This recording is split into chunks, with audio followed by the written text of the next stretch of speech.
Hello and welcome back to the Double XP podcast, your podcast about everything gaming, pop culture, and all the things in between that, which really isn't much now that I'm saying it out loud. But anyways, welcome back. I'm your host, the Triforce Projekt, and today we're going to be talking about open worlds versus linear or directed worlds in gaming and what those kind of are, how they shape a game, and how things work in them overall. So without further ado, let's get started. So, like I said, open worlds versus directed or linear worlds or games. What do you guys like to see, and what do you like to play? What are some pros and cons? All the things that are included in that.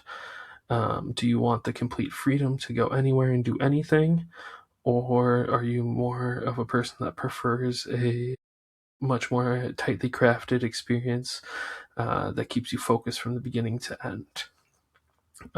Realistically, there's some great games in both genres. Over the many years, we've seen tons of different games in both types of worlds that we are in love with. With open worlds, you see games like The Legend of Zelda Breath of the Wild, Elden Ring, Skyrim, the Fallout series, some of the more recent Assassin's Creed. I mean, realistically, most of the Assassin's Creed games were relatively open world, but the more recent ones, Odyssey, Origins Odyssey, and Valhalla, definitely are open world games compared to some of their predecessors. And then you have games that are more on the linear or directed. They kind of guide you through the levels. Games like The Last of Us Parts 1 and 2, Uncharted 2 Among Thieves, Half-Life 2. You have the newer Lara Croft games, or Tomb Raider, I guess, would be a better term for those, that are more of a linear-based gameplay. You kind of start at one point of the world or of the mission and progress your way linearly through it. Certain ones obviously give you a little more freedom to explore. Even like the Dead Space games are pretty linear, but they do give you a little bit of branching ways of how different choices, different paths to take to get to the same outcome. Both styles can create unforgettable experiences. Most of those games that I've mentioned, many people love and have fond memories of in both the open world and the directed worlds, is probably how I will address them throughout this episode, just to make it easier. So today we're going to talk a little bit about what makes each approach work, where each one kind of struggles, and why the future of gaming might include something kind of in between the two of them. So let's get started. We'll begin with open worlds. We'll talk about kind of those to start with, and then we'll talk about pros and cons for the most part of each, and then kind of have a discussion towards the end. The main thing that open world games sell you on is freedom. You have the choice from the beginning.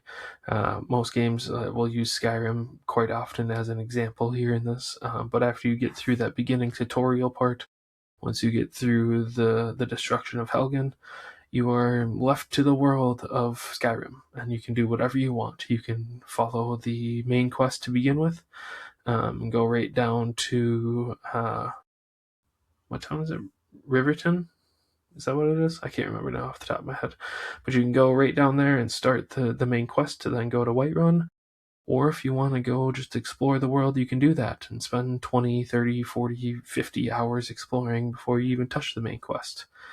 And that is the main feel or the main draw point of the open world games. Skyrim, even like Baldur's Gate is a little bit more like that as well. You do have some tasks that you have to complete. Baldur's Gate has a little bit more structure to it, just with there's some certain things that are time sensitive, a lot more time sensitive. That's one thing that I run into with some open world games, that the main quest kind of just gets put on pause until you decide to go do it. But then again, if you don't do that, you will have some things that you completely miss, which is still possible in some open world games. But yeah, the moment you get into the open world of whatever game you're playing, you kind of get that realization that you can either completely ignore the main quest for X amount of time, however long you want, or you can hop right into it and kind of flip in between as you go on. So that's kind of the main selling point, or kind of a big magical type aspect of that. You don't have to just follow the storyline. It's not like linear or directed games where it is like, okay, you are doing this, and this is, you have to progress through it A, B, C, and D. In like Skyrim, you have your A, B, C, and D that you're supposed to do, but you don't have to do them in that order. You can start with letter F or letter Z and just do random things all throughout. There's no linear sense of the game in that bit. You're not just following the storyline, you're essentially creating your own. So, like I said, in Skyrim, you don't have to go start doing the main quest and go and find your Dragonborn powers. Spoiler if you've never played Skyrim at this point, 13, 14 years down the road, if you haven't played Skyrim. I don't really feel bad for spoiling it for you, but you can go join the Dark Brotherhood, you can go join the Thieves Guild, you can go do some of these other things that are not pertaining to the main story, or you don't have to do any of those at all either. You can do other stuff. I know some people that tell stories through their character in Skyrim, so they do actions. There's some things that I've even tried where it is as your days progress, you kind of keep a log of what you've done, and then you recap on that as time goes by. You can, some examples, you can go climb random mountains or random areas off in the distance that look interesting. You can go into caves or into different areas that might be above your combat level, but if you can handle it, you can get some really overpowered loot early on instead of having to wait to go there throughout the story, or whenever that may happen. It might not ever bring you there, so you might come across something hidden that you would have never seen unless you were exploring. Or you can go and completely forget that the world even exists, or there's the big big calamity that's happening because you're out fishing or buying or collecting herbs or customizing a horse or building a house. All these different things you can do. That is what open worlds do so well, is you can create your own personal story in the game, which makes it seem like you wouldn't play the game the same way any two times. Like you can choose to do that, but you can do it a multitude of different ways. And it also means that two people most likely won't play the game the same exact way either. They'll have different outcomes, different weapons they use, different choices they make. A good example of that too is Minecraft. Minecraft is the most basic open world concept really to man. You are spawned into a world, a random generated world, and your goal is to basically survive and provide for yourself. You can collect. You can go mining, collect different gems and ores to create better armor, better weapons and tools. You can start breeding animals. You can start causing havoc on the villages. There's so many different things to do. You do have the same end goal of completing and defeating the Nether Dragon, but how you do that is completely up to you. In the same sense, nobody's journey through Red Dead Redemption 2 is identical, most likely.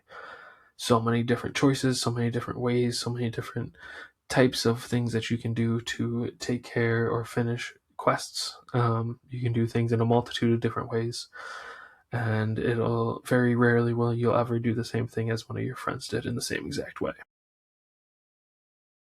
So realistically, when open worlds are done well, exploration itself is the gameplay loop. It's not checklists, there's not map icons, your actual personal curiosity in the world of, oh, I see this looks interesting, let's go here, or let's go to this snowy mountaintop and see if there's anything up there or anything in between. Games like Breath of the Wild changed the industry because they trusted the player to discover things naturally. It was not constantly pointing you in the right direction, giving you waypoints, giving you map markers and all the things. Instead of constantly telling you where to go, they asked what catches your eye, what is appealing to you that you see, and go out and do that and find that, which creates a sense of adventure that directed games don't always replicate because you are on such a linear path. There's multiple times I'm playing through The Last of Us Part 1 as a series on my Twitch channel, and I do spend a decent amount of time kind of looking through Nick's cracks and corners and trying to find all the things. And there's a lot of times where it looks like it's the path I'm supposed to go, and then it comes up to be a dead end. It's like, oh, I really wish I could go through this way and try to approach this certain way, opposed to just them giving me the certain couple paths to go on. But this and that is the difference, obviously, with open world and directed games. A player most of the time feels a little more ownership over their experience in the game of an open world. Not always, and sometimes you can get a little too open and have too many things, which is the next part we'll go into, and that is the problem with open world games. There's one main problem, and especially we've seen it probably in the last decade or so of the gaming world, that comes with open world games, and that is bloat or overfill. Basically, for every wonderful, amazing open world experience, there are a handful, 10 to 20 games filled with repetitive objectives, empty spaces, busy work that is disguised as content. Think of the multitudes of fetch quests that are just reskinned from one to another that say they're different, but they are basically the same exact thing. Go from point A to point B to get the item. Now, do you have to do all these? Some of them you do for the main quest line, but not always. So that's obviously included as well. There's that point of it. But I think most of us gamers have felt at some point that you open up a map, and obviously some of the new Assassin's Creed games kind of get this. For me, it was Valhalla. I've heard some people mention Odyssey, although Odyssey was a wonderful game, and it did relatively well from what I remember for ratings and things. But you open up the map, and there's dozens, if not hundreds, of icons on the map, all different things: bandit camps, fetch quests, collectibles, towers, crafting materials, more bandit camps, people to go talk to, all these different things to do, and it can just be a little exhausting. There's a point where freedom of choice turns into choice paralysis and turns almost into an anxiety inducing thing to open and look at the map. A lot of modern open world games, that is, struggle with this because they confuse the concept of size with depth. A lot of companies think the bigger the map, the bigger the area. The more things we stuff into this big open world area, it equals a deeper game, and that's not actually what it means. There's a lot of times actually when the map gets bigger, it gets less handcrafted and less meaningful overall because you have so much more space to worry about. If you had a smaller, condensed open world map, that would give the development team more time to focus on the content in that area instead of having people have to travel halfway across the globe. I mean, there's so many games that have that rant and rave about the size of their maps being 52 kilometers square or 52 miles square, however big. I mean, there's so many different things. But really, it's what do you fill in that area? Is it all the same thing? Do you have repeated textures and character models and all the things? Or do you build a smaller world and fill it with much more meaningful quests and missions and different things to keep the player interested without trying to repeat yourself too many times, or make it seem like you're not repeating yourself and just covering it with a different skin? This can cause pacing issues, which is not something that necessarily the directed game world runs into. And with directed games, developers are usually can control the emotional momentum a little better. They know exactly when to raise the tension, when quiet moments will happen, and when major events will happen. And this is one of their strengths. Open worlds can lose that pacing completely, where it is just kind of feels like a conglomerate of things slapped on one after the other to just do because we have all the space to do it. It makes it hard to feel urgency in the story when the main character says, we need to save the world immediately, but then you don't go and do it, and you spend hours gambling or hunting rabbits or building the house and the family and decorating the house, kind of like I mentioned before. You can kind of distract yourself from the immediate things that the storyline tries to tell you, just because they gave you so many options. I mean, for the example of Skyrim. Once you get through the tutorial of Skyrim and the destruction of Helgen, you are supposed to go to Riverton, talk to the people, and then they tell you to go to Whiterun to let the Jarl know about the imminent danger of the dragon. You don't have to do that. And whenever you decide to do that, you can do it weeks or months later in game.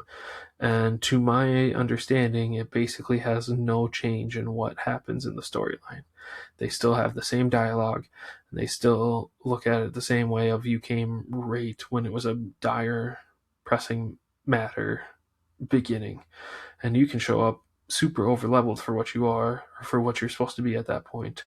And nobody bats an eye, nobody questions it. There's no dialogue, there's no repercussions. So if you, like, an example would be if you were to wait on that, there could have been a setup where the dragon comes and destroys more of the surrounding area. Maybe not necessarily Whiterun, but other surrounding areas, or terrorizes some people, and they just don't do that. So you kind of lose that immersion in that sense.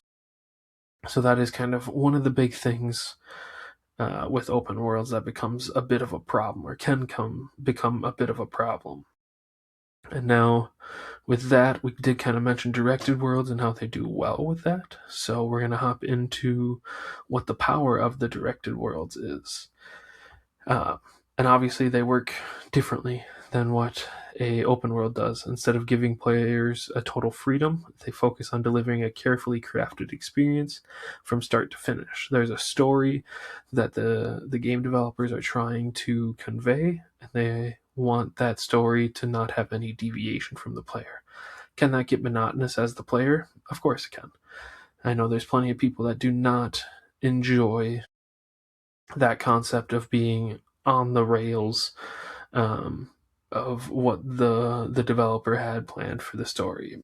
But that is can be just that is one of the bigger strengths of the directed worlds. Like I mentioned, you can craft those tension moments, those quiet, eerie moments, depending, and like when the big bads were supposed to show up, or things like that as well. And then it works really well for them. Think about games like God of War or Resident Evil 4. So deliberately made games where every counter is intentional, every area is designed around the pacing of the story at the moment, and every moment pushes the experience forward. You never have a pause in the moment. I mean, other than if you're like me and you like to explore every corner of a map, there's that. But realistically, if you're someone who is trying to focus and play it as the storyline suggests, there is always You're always moving the story forward and continuing what they had planned for it. They don't. A good directed game doesn't waste much time when it comes to trying to convey their story. Um, in that same sense, directed games often feel more cinematic because the developers control the journey for the most part. Um, there can be something, I think, refreshing about a game that respects your time in that sense.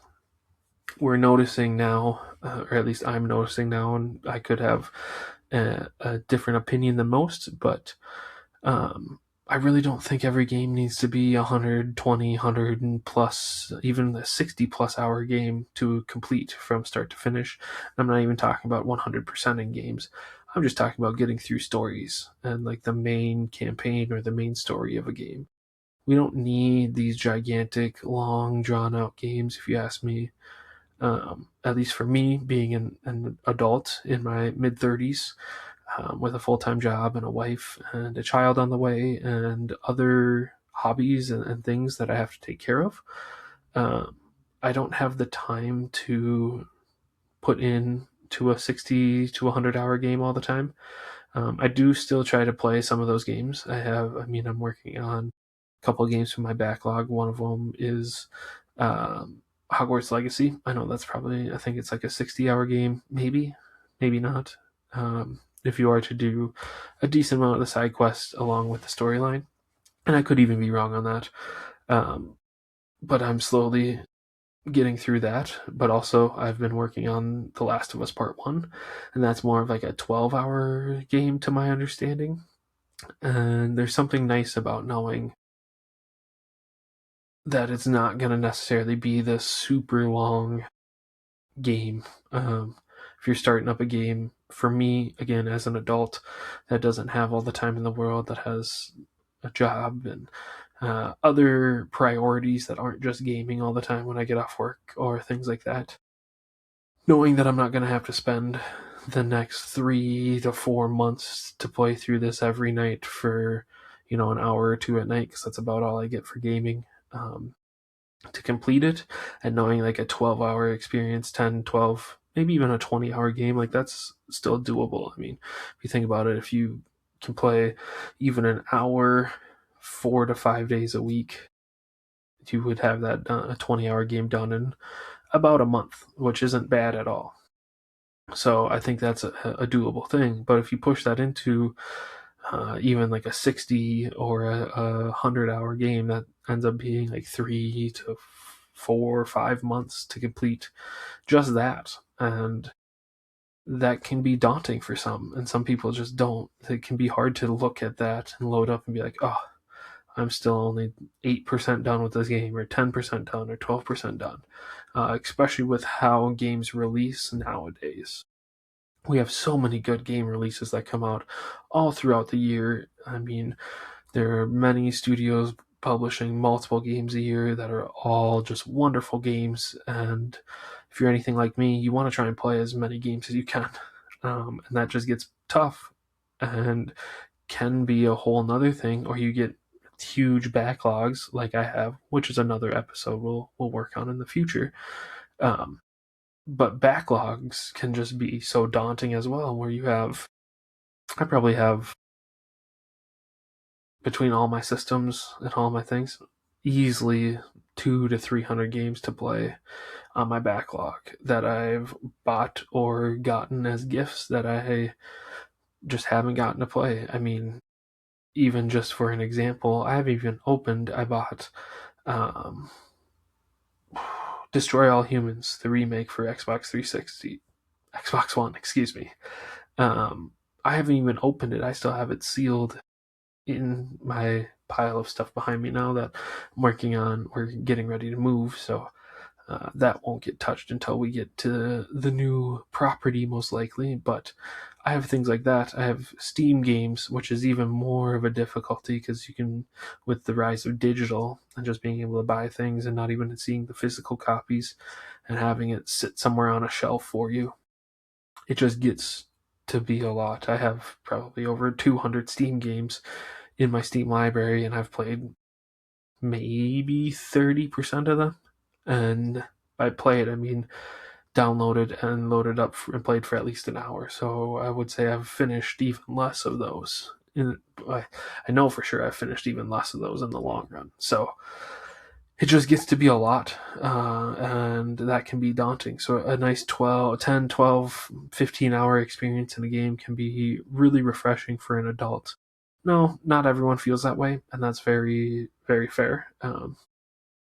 But it's easier for me to put down a giant open world game and never finish it than it is to put down something like The Last of Us, where I know it's only 12, 15 hours long, to put that down and never finish it. So directed games also tend to have a little bit better narrative momentum. You're usually more likely to remember specific moments, specific levels, and specific emotional beats that come from those levels or those things. The video that'll be coming out shortly, the next part, I think it's part 6 of my playthrough of The Last of Us Part 1, has a very emotional moment that happened that I kind of saw coming, but the outcome in the long run I did not expect to happen. And I don't think I will ever forget that. That'll be something that will stick with me through probably most of my life. And there's tons of things like that. Just like the story campaigns in Halo, for example, there's a lot there that stayed with me. And that's a whole nother thing of some of these war games, Call of Duty games. I think if I say anyone who's been a gamer was a gamer in, I think it was 2009, when Modern Warfare came out, Call of Duty 4 Modern Warfare. If I say all gillied up to you, I think you guys know exactly what I'm talking about. That mission was iconic and still is iconic. And it's still ranked as among one of the best, if not the best, Call of Duty campaign missions ever created. Same with maybe not the best, but for remembrance, remember no Russian. I can say those 3 words, and anyone who has played, I believe that was Modern Warfare 2 that mission was in. Anyone who has played that when it came out instantly has a reaction to it. Same with playing some Halo missions. The names are escaping me, but there's different Halo missions that people will say, or my particular favorite Halo game was Halo Reach. That whole story, that whole campaign was just incredible. It was heart-wrenching, but it was incredible. That final mission where it is like, I can still picture getting to that final mission where you are the last one left on Reach, and all it says for the mission is survive. That is your whole mission objective, and it is just a constant fight until you obviously don't survive. Those things will stick with you forever. A couple other examples that I looked up that I don't really know much about. One of them I do just because I've talked about it and I'm playing it right now. But the train sequence in Uncharted 2 Among Thieves was a very popular one when I was doing a little research that people talked about. The opening of The Last of Us, that's very memorable. That was what I was meaning when I said one of them I'm playing currently. And then Ravenholm in Half-Life 2. I've never played Half-Life 2. I have the Uncharted series on my PS3. That is one of those things that I have to get through and play. It's on my backlog. So those I don't know much about, but those two were very prominent, popular things when I was looking through Reddit posts and some YouTube videos talking about some memorable moments in gaming. And I think the reason that these are so memorable and they kind of hit harder is because the experience was controlled by the creative team that made the game itself, and they made it that way. It's just like watching a movie. A movie has a start, a middle, and an end for a reason, and each part, if it's a good movie, should go together and flow together and create a big picture of what they were trying to convey. Now, what is the weakness of directed games or linear games? And they do have a weakness, they do have a downside. And I think the biggest one that is the most glaring in almost all directed games is the replayability and the player expression. Replayability, just once you complete a long story game, it's kind of hard to replay it. You already know what's going to happen, you know the outcome. So it's not as enjoyable to go back through and play it again. You don't have that same feeling of excitement and suspense that you did while you were playing it the first time through. Um, and then player expression, obviously, you don't get to make as many decisions on how the game flows, what happens. You kind of just continue on whatever the studio had planned for you. So if they wanted you to handle a situation or a group of enemies one way and you would have done it a different way, you don't get to do that, obviously. They don't give a ton of freedom in that sense. And that's why sometimes directed games can feel restrictive in that sense. Modern gamers, us modern gamers, and gamers younger than me and even my age, because we got a lot of open world games as a kid. They've become obviously more prevalent over the past 15 to 20 years. But even when I was growing up, they were still pretty prevalent. Um, but we're used to freedom now. So when a game constantly blocks exploration or forces us down a specific path, we as gamers notice it immediately.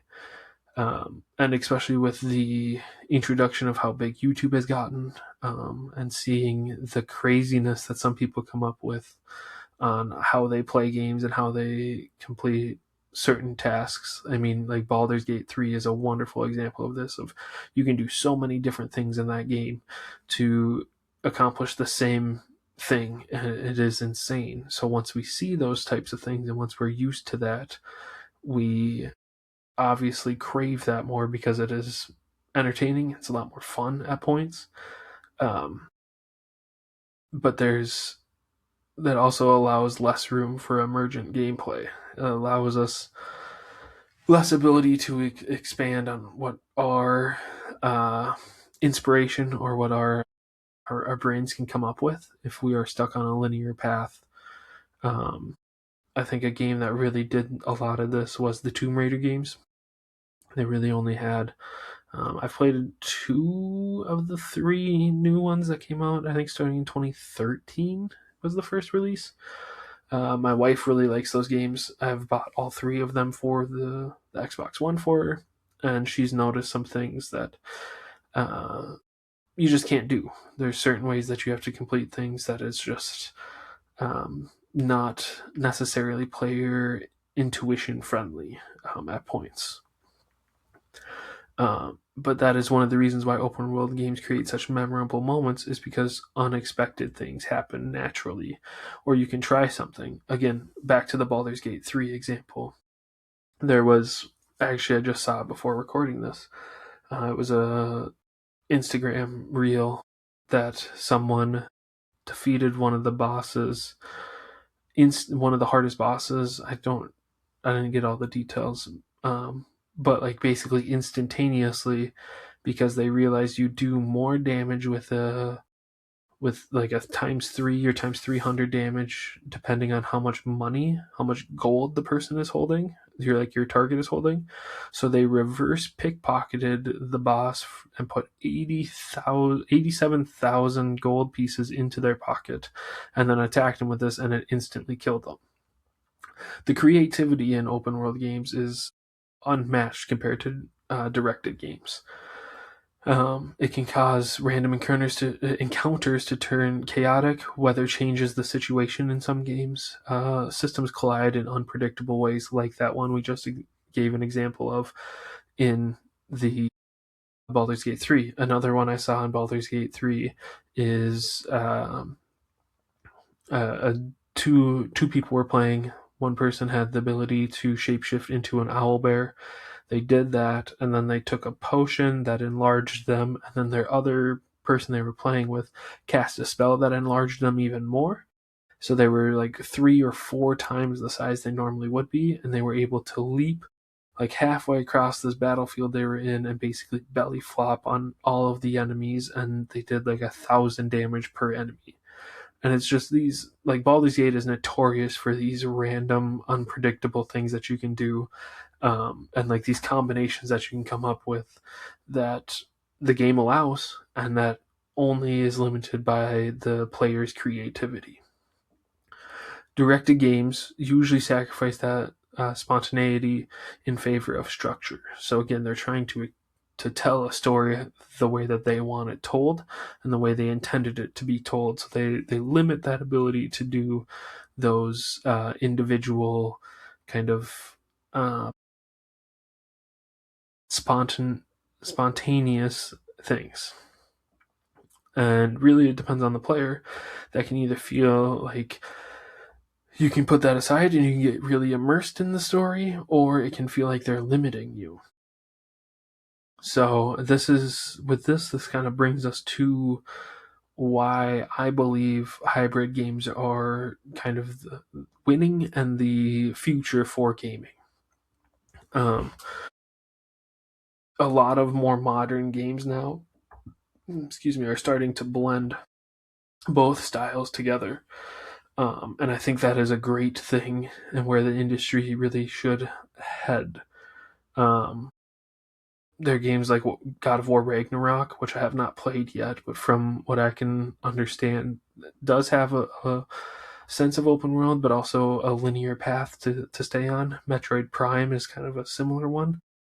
And then so is Dark Souls to an extent. Now, Dark Souls is an open world, and you can get to most places throughout at any point. But then there are certain areas that aren't open until you complete a certain part or do a certain thing. Dark Souls is basically a world that is layered on top of itself. You are constantly overlapping areas. You can see other areas that you have either been to or will be to in the game as you're playing through. And that's a very interesting concept to me. But yeah, a lot of these games aren't fully open world or fully linear. It's kind of that in between zone. Like I said with Dark Souls, they create interconnected spaces that feel open without becoming just a big open map where you're running for what seems like days or hours on end to get to the next point. You as the player get to explore and discover things, and the developer still maintains a pacing and has an intentionality for the design of the world and the game. Realistically, it's kind of the best of both worlds. Even larger RPG titles are starting to rethink their world design. I think a lot of us gamers that is, are getting tired of giant empty maps in the guise of they're so full and there's so many things to do. I don't think we're past the point now where we want these big open worlds. It's not the more space we want. We want a space that feels meaningful, that has enough substance to it to want to continue to explore all those nooks and crannies, to climb that mountaintop, to go in that cave that we just saw on our way to a different thing. We want to get distracted, I think, with it being not feeling like when we get distracted and we complete the mountain climb or the cave that we just found, that it was meaningless. A smaller world packed with memorable encounters often feels better than endless procedural terrain. Now, some people could argue there's a good example of this, like No Man's Sky. It's a procedurally generated world. There's billions, if not multitudes of billions of planets that you can explore, and all the different things, and it kind of supposedly is never ending. But after a while, the worlds all feel the same. There's about, I don't know, maybe 10 or 15 different world types. And eventually you just kind of feel like it's all the same. Now, I love No Man's Sky. I think it's a really great space exploration game. And I think it's a lot of fun, but it can get kind of monotonous and boring after a while. especially as a player, if you're having to make your own story every time and like what you're supposed to be accomplishing, it can be tough. Now, some people love that, and that's fine too. You can do all that. There's times, I mean, when I was playing No Man's Sky a lot, I spent a good month and a half, 2 months on my main save. I was playing a I was doing freighter runs. So basically, I was going from system to system, buying products that were low cost, made in that system, and finding another system that they would sell for high at, and I was doing trade runs. So I would make was usually, I think it was like a 7 or 8 uh, universe or galaxy jump or route, where I would buy items in one, go to the next, sell them there, buy items from there, go to the next, and I made a couple 100 million credits doing that, which set me up then to do the next parts that I wanted to do. But that's the thing, like it's not I created that, which is fine. And if you want to do that, you're more than obviously you can do that. But if you're looking for something to kind of tell you what to do, that game's a little light on guidance or a linear path for you. And with that, kind of brings us to this final thing that I said we'd talk about, and that is which is better. And realistically, what style is actually better? And I don't think there's a definitive answer. That's more of a subjective statement. Um, it depends on what you're looking for gaming. If you ask me, if you play games to relax, to explore, and to create your own stories, open worlds can feel like that is the main choice, and that would be the good choice for you, I think. But if you want a focused emotional journey with tight pacing or a good storyline necessarily and memorable set pieces, directed games usually are better at delivery in that sense. And I think preference can change depending on where you are at in your life, but also from day to day or week to week. There's times where I just want to hop into Minecraft and build a house, or I just want to hop into Valheim and try and build some things and just get to go through and do that. I like 7 Days to Die for that as well. That is kind of the epitome of building and surviving. So just crafting, getting the equipment you need, and trying to survive as long as you can. But then there's also times that I want to have a good narrative story. I consume more games really than I do most other things. So that is my main source of media to get stories and new experiences from. So I'm slowly getting into more reading, and I watch movies and TV shows with my wife. But my personal choice would be gaming. So there's times that I want to play games like The Last of Us or like Uncharted or games that are rich in narrative, and that can change from week to week. I can sometimes want to play Skyrim for a month on end, and then the next day or after doing that for a while, I can want to hop into something like a game like Under the Waves, which is another kind of narrative driven story experience that's, I think, 6 to 8, maybe 10 hours long. So it can change. And what matters most isn't whether a game is open or linear or directed, it's whether the design supports the experience that developers are trying to create.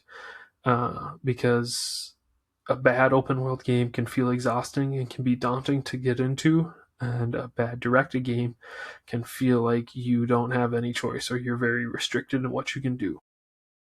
But if either style is done well, either type of game can become unforgettable, just like most of the games, if not all the games that I've mentioned previously in this video.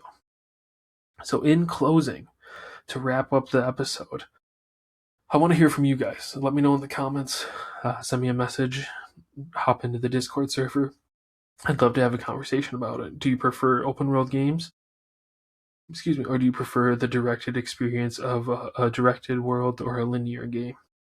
And what do you think represents each style at its absolute best? I want to hear types of games, or games that you just love, things that you constantly go back to when it comes to open world, or stories that you just can't get over that you've played or are trying to play.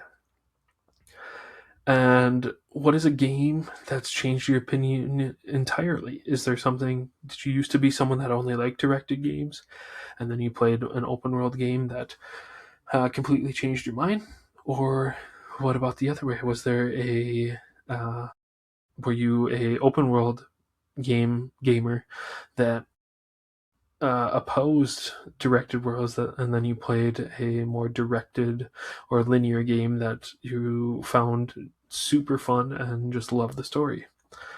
And then, as always, if you enjoyed the episode, let me know in the comments, share it with a friend, and then subscribe and be ready to come back for the next episode that we have, talking about gaming, pop culture, anything in between, maybe some tech stuff as well. So, and just all the things that keep us playing video games. Again, thank you so much for watching. I hope you enjoyed it. And was the Double XP podcast, and we'll see you in the next one. Peace.